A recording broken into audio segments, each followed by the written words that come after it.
Hi, BrenTech here, where tech is made simple. So we have a Google Chrome update that has rolled out late yesterday in my region.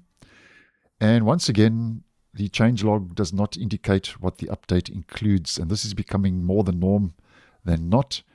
And I really don't like it when Google rolls out, or even Microsoft rolls out, a browser update and they don't tell us at the get-go what the update includes, because it kind of makes for a guessing game, which I don't really enjoy, because I like to give you guys more the facts than maybe it's this or maybe it's that. But nonetheless, an update has rolled out. So to double check we have this latest point release, we head to our main menu, Help, About Google Chrome.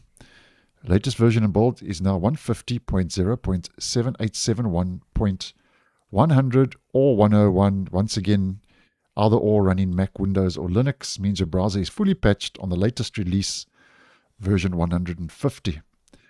Now, as mentioned, we don't have any details or info given, but I'm going to strongly suggest that this is this week's security patch because it falls in line with the cadence and the schedule for the security update. Or it could be a bug fix update for the blank white window that was appearing in the corner of Windows desktops, which I posted on, where I mentioned in the video, which I'll leave linked. There's a mysterious white window, in some cases even a black little window or square that's appearing on Windows, which is a Google Chrome bug apparently. Or it could be this update, this latest point release is Google patching that issue, but I don't think so. I personally think this is our weekly security patch. But whatever the reason, if you are using Google Chrome, just check it's up to date, be it for bugs or be it for security. And obviously, if I get more information or there's something that is rolled out that I haven't touched on in this video, I'll repost and let you guys know.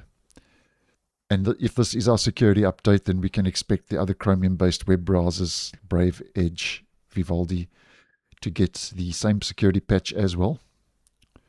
And I have had a quick look around the browser. Nothing else has changed in regards to tweaks or adjustments. So thanks for watching, and I'll see you in the next one.